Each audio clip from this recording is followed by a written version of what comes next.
പിറ്റേന്ന് ലക്ഷ്മിയുടെ പിറന്നാൾ ദിനം. അതിരാവിലെ ഹിമ ഉറക്കമുണർന്നപ്പോൾ ലക്ഷ്മിക്കും വേദിനും ഒരു അപ്രതീക്ഷിത സന്തോഷം നൽകാനുള്ള ആനന്ദത്താൽ അവളുടെ ഹൃദയം തുടിച്ചു. കഴിഞ്ഞ വർഷത്തെ ലക്ഷ്മിയുടെ പിറന്നാളിന് ഒരു സമ്മാനം പോലും നൽകാൻ കഴിയാതിരുന്നതിലുള്ള വേദനയിൽ വേദി എഴുതിയ ഹൃദയം നീറുന്ന കുറിപ്പ് അവനറിയാതെ വായിക്കാനിടയായത് ഹിമയുടെ മനസ്സിൽ മായാതെ കിടന്നിട്ടുണ്ടായിരുന്നു. അടുത്ത പിറന്നാളിന് അവിസ്മരണീയമായ സമ്മാനങ്ങളുമായി അവൾക്കരികിലെത്തണമെന്ന് ഹിമ അന്നേ മനസ്സിൽ കുറിച്ചു വച്ചിരുന്നു.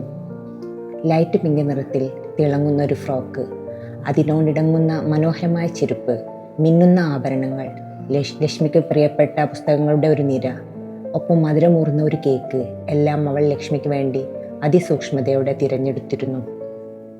കടുന്നീല ചുരിദാറിൽ അതിനോട് ചേർന്ന കമ്മലുകൾ അണിഞ്ഞ് ഹിമ വേദിൻ്റെ വീട്ടിലേക്ക് പോകാൻ തയ്യാറായി. കണ്ണാടിയിൽ തെളിഞ്ഞ അവളുടെ രൂപം ഒരു നീല താരകം പോലെ തിളങ്ങി. അവളുടെ മുറി ഒരു കൊട്ടാരത്തിൻ്റെ ഭംഗി വിളിച്ചോതുന്നതായിരുന്നു. വെളുത്ത ഭിത്തികൾ, വിശാലമായ ജനലുകൾ, വിലയേറിയ കർട്ടനുകൾ. പക്ഷെ ആ മുറിയോട് ഹിമയ്ക്ക് യാതൊരു ആത്മബന്ധവും തോന്നിയിരുന്നില്ല. ആ ആഡംബരങ്ങളെല്ലാം അവളുടെ ശ്വാസം കവർന്നെടുക്കുന്നതായിരുന്നു. കാരണം ആ വീട്ടിൽ അവൾ ഒറ്റയ്ക്കായിരുന്നു. ലണ്ടനിലെ ചെറുപ്പകാലം ഒരു മിന്നൽ പോലെ അവളുടെ ഓർമ്മകളിലേക്ക് ഒഴുകിയെത്തി. അവിടെയും ആഡംബരങ്ങളുണ്ടായിരുന്നു. പക്ഷെ അവിടെ അവൾക്ക് സ്വാതന്ത്ര്യം ശ്വസിക്കാൻ കഴിഞ്ഞിരുന്നു. സ്വന്തം തീരുമാനങ്ങൾ എടുക്കാൻ കഴിഞ്ഞിരുന്നു. ഇവിടെ ഈ സ്വർണ്ണക്കൂടിനുള്ളിൽ അവൾ ചിറകുകൾ വിടർത്താനുള്ള വെമ്പലുമായി കുടുങ്ങിയ ഒരു തത്തയെപ്പോലെയായിരുന്നു. അവളുടെ സഹോദരൻ അർജുൻ 4 വയസ്സ് മുമ്പുള്ള അഹങ്കാരത്തിൻ്റെ മൂർത്തീഭാവമായിരുന്നു. അവൻ്റെ മുഖത്ത് എപ്പോഴും പുച്ഛത്തിൻ്റെ നിഴൽ വീണിരുന്നു. ലോകം പണത്തിൻ്റെ തിളക്കത്തിൽ മാത്രം അളക്കപ്പെടുന്നതാണെന്നും മനുഷ്യരുടെ മൂല്യം അവരുടെ ബാങ്ക് ബാലൻസിൻ്റെ കണക്ക് പുസ്തകത്തിൽ എഴുതപ്പെടുന്നുവെന്നുമാണ് അവൻ്റെ വിശ്വാസം. മറ്റൊരു സഹോദരൻ അഖിൽ അർജുനേക്കാൾ ഇളയവനാണ്. അവൻ്റെ ചിന്തകൾ അർജുൻ്റേതുപോലെ അല്ലായിരുന്നെങ്കിലും ഏട്ടനുള്ള ഭയം അവനെ വരിഞ്ഞു കെട്ടിയിരുന്നു. നീ എന്താണ് ഹിമ ഈ ആലോചനയിൽ മുഴുകിയിരിക്കുന്നത്? അർജുൻ പരിഹാസത്തിൻ്റെ മൂർച്ചയോടെ ചോദിച്ചു. വേദിൻ്റെ അടുത്തേക്ക് പോകാനുള്ള തിരക്കാണോ? ഹിമ മറുപടി നൽകിയില്ല. അവൾ ഡ്രൈവറെ വിളിച്ചു. വേദിൻ്റെ വീട്ടിലേക്ക് പോകണം, ദൂരം കുറവാണല്ലോ, നമുക്ക് നടന്നു പോകാം. കേക്ക് ഡ്രൈവറുടെ കയ്യിൽ ഏൽപ്പിച്ച് അവൾ ശാന്തമായി പറഞ്ഞു. അർജുൻ്റെ മുഖം ദേഷ്യത്തിൽ ചുവന്നു. നിനക്ക് ഭ്രാന്താണോ? ഇവിടെ ആരും അങ്ങനെയുള്ള സ്ഥലങ്ങളിലേക്ക് പോകാറില്ല. ഇന്ന് ലക്ഷ്മിയുടെ പിറന്നാളാണ്, ഞാൻ പോവുകയാണ്. അതെൻ്റെ തീരുമാനമാണ്. പപ്പയും അമ്മയും സമ്മതിച്ചിട്ടുണ്ട്, ഹിമ ധൈര്യം സംഭരിച്ചു പറഞ്ഞു. അർജുൻ്റെ പുച്ഛ നിറഞ്ഞ നോട്ടത്തിനിടയിലും ഹിമ ഇറങ്ങി നടന്നു. അവനെ അവൾക്ക് ഭയമാണെങ്കിലും ഇന്നെന്തോ അവൾക്ക് തെല്ലും ഭയം തോന്നിയില്ല. വേദിൻ്റെ വീട്ടിലെത്തിയപ്പോൾ പിറന്നാൾ ആഘോഷത്തിൻ്റെ ബഹളങ്ങളോ അലങ്കാരങ്ങളോ ഒന്നും ഉണ്ടായിരുന്നില്ല. ലക്ഷ്മി തിളക്കമില്ലാത്ത എന്നാൽ വൃത്തിയുള്ള ഒരു ചുരിദാറിൽ മുഖത്ത് നിഷ്കളങ്കമായ പുഞ്ചിരിയുമായി നിൽക്കുന്നുണ്ടായിരുന്നു. കേറി വായി മേച്ചി, അവൾ സ്നേഹത്തിൻ്റെ ഊഷ്മളതയോടെ ഹിമയകത്തേക്ക് ക്ഷണിച്ചു. ആ വീടിൻ്റെ ലാളിത്യം ഹിമയുടെ ഹൃദയത്തെ തൊട്ടു. അലങ്കാരങ്ങളില്ലാത്ത സ്നേഹത്തിൻ്റെ തണലിൽ വിശ്രമിക്കുന്ന ഒരു ലോകം. Lachu, happy birthday. ഹിമ സമ്മാനപ്പൊതികൾ ലക്ഷ്മിക്ക് നീട്ടി. ലക്ഷ്മിയുടെ കണ്ണുകൾ അത്ഭുതത്തിൻ്റെയും അളവറ്റ സന്തോഷത്തിൻ്റെയും നക്ഷത്രങ്ങളായി തിളങ്ങി. ഇന്നെൻ്റെ പിറന്നാളാണെന്ന് ചേച്ചി എങ്ങനെയാ അറിഞ്ഞത്? ഏട്ടൻ പറഞ്ഞോ? ആരും പറയാതെ തന്നെ എനിക്കറിയാം, ഹിമ പുഞ്ചിരിച്ചു.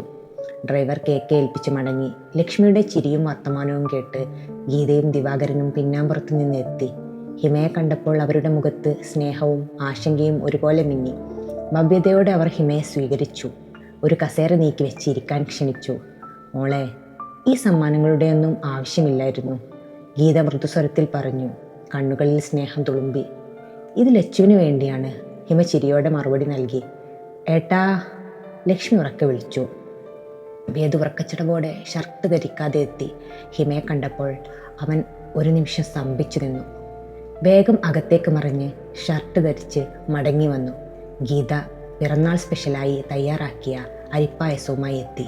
ഒരു കവിൾ കുടിച്ചപ്പോൾ ഹിമയുടെ കണ്ണുകൾ അത്ഭുതത്താൽ വിടർന്നു.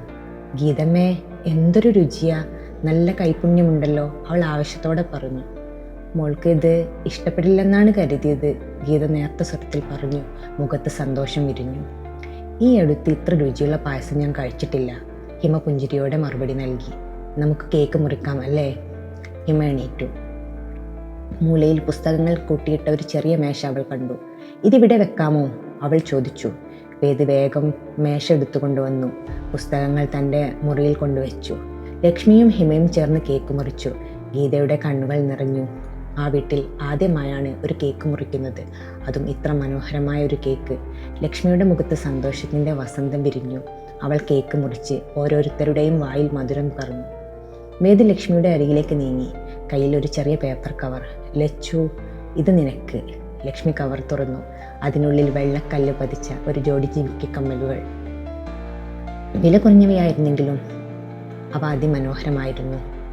ലക്ഷ്മി ഒരുപാട് നാളായി ആഗ്രഹിച്ചിരുന്ന കമ്മലുകൾ. അവൾ ആനന്ദലഹരിയിൽ അവ കാതിലണിഞ്ഞു. അവ സ്വർണം പോലെ തിളങ്ങി. വേദിന് പോലും അത്ഭുതം. ഫാൻസിക്കടയിൽ നിന്ന് വാങ്ങിയപ്പോൾ ഇത്ര തിളക്കമുണ്ടായിരുന്നു. വേദേട്ട, ഇതെനിക്ക് ഒരുപാട് ഇഷ്ടമായി. ലക്ഷ്മി ഹൃദയത്തിൻ്റെ സന്തോഷം മുഴുവനും വാക്കുകളിൽ പകർന്നു പറഞ്ഞു.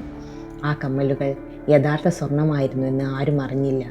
ആ ഞാവൽ മരച്ചുവട്ടിൽ വേദി ഉറങ്ങിപ്പോയപ്പോൾ അവൻ്റെ പോക്കറ്റിലിരുന്ന കമ്മലുകൾക്ക് ഒരു അത്ഭുതം സംഭവിച്ചിരുന്നു. ഒരു മായാജാലം, ഒരു അപ്രതീക്ഷിത മാറ്റം. ഹിമയ്ക്ക് ഒരു നിമിഷം അസൂയ തോന്നി. ഇത്ര ചെറിയ കാര്യത്തിന് ലക്ഷ്മിക്ക് ഇത്ര സന്തോഷിക്കാൻ കഴിയുന്നല്ലോ. യഥാർത്ഥ സന്തോഷം ഇവിടെയാണ്, ഈ ലളിതമായ സ്നേഹനിബിഡമായ ജീവിതത്തിൽ. അവളുടെ കണ്ണുകൾ നനഞ്ഞു. ഹൃദയം ഒരു പുതിയ ലോകത്തിൻ്റെ ചൂടിലൊരുക്കി. തിരിച്ചു പോകാൻ ഒരുങ്ങുമ്പോൾ ഊണ് കഴിച്ചിട്ട് പോ മോളെ, എല്ലാവരും ഒരേ സ്വരത്തിൽ നിർബന്ധിച്ചു. ഹിമ സമ്മതിച്ചു. ഗീതയും ദിവാകരനും അടുക്കളയിലേക്ക് തിരക്കിട്ട് നീങ്ങി. ലക്ഷ്മി സമ്മാനങ്ങളുമായി സന്തോഷത്തിൻ്റെ ലോകത്തേക്ക് തൻ്റെ മുറിയിലേക്ക് മറഞ്ഞു. വേദും ഹിമയും തനിച്ചായി. അവരുടെ കണ്ണുകൾ കൂട്ടിമുട്ടിയപ്പോൾ വേദ് നോട്ടം താഴ്ത്തി. അവൻ തൻ്റെ മുറിയിലേക്ക് നടന്നു.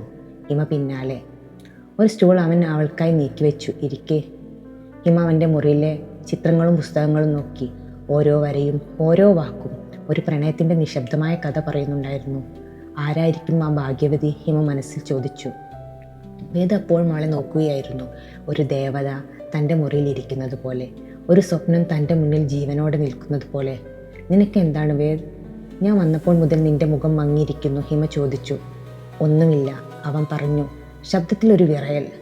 നിന്റെ കഥകളും ചിത്രങ്ങളും ആരോടോ ഉള്ള ഇഷ്ടം പറയുന്നുണ്ട് അല്ലേ? ഹിമ കുസൃതിച്ചിരിയോടെ എന്നാൽ ഒരു ജിജ്ഞാസയോടെ ചോദിച്ചു. വേദിൻ്റെ തൊണ്ട വരണ്ടു. അവന് മറുപടി പറയാൻ കഴിഞ്ഞില്ല. വാക്കുകൾ ഹൃദയത്തിൽ കുരുങ്ങി. പുറത്തേക്ക് വരാൻ മടിച്ചു നിന്നു. അപ്പോഴാണ് അർജുൻ കാറുമായി എത്തിയത്. അവൻ്റെ മുഖം കല്ലുപോലെ കടുപ്പമായിരുന്നു. നിന്റെ സമയം കഴിഞ്ഞു ഹിമ, അവൻ കൽപ്പനയുടെ സ്വരത്തിൽ പറഞ്ഞു.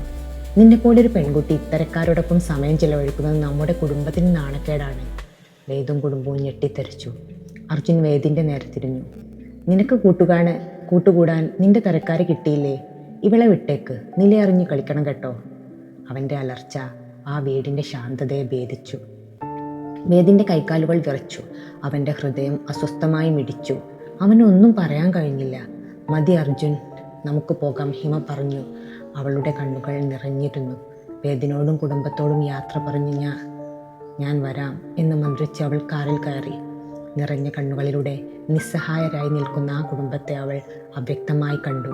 വേദിൻ്റെ ഹൃദയം ഒരു നിലത്ത് വീണ ചില്ല് ഗ്ലാസ് പോലെ നുറുങ്ങി തകർന്നിരുന്നു. അപ്പോഴും അവൻ്റെ ഉള്ളിൽ പല സംശയങ്ങളും ബാക്കി നിന്നു. ഇന്നലെ താൻ സ്വപ്നം കാണുകയായിരുന്നില്ല. അവൾ വന്നിട്ടുണ്ടാവണം.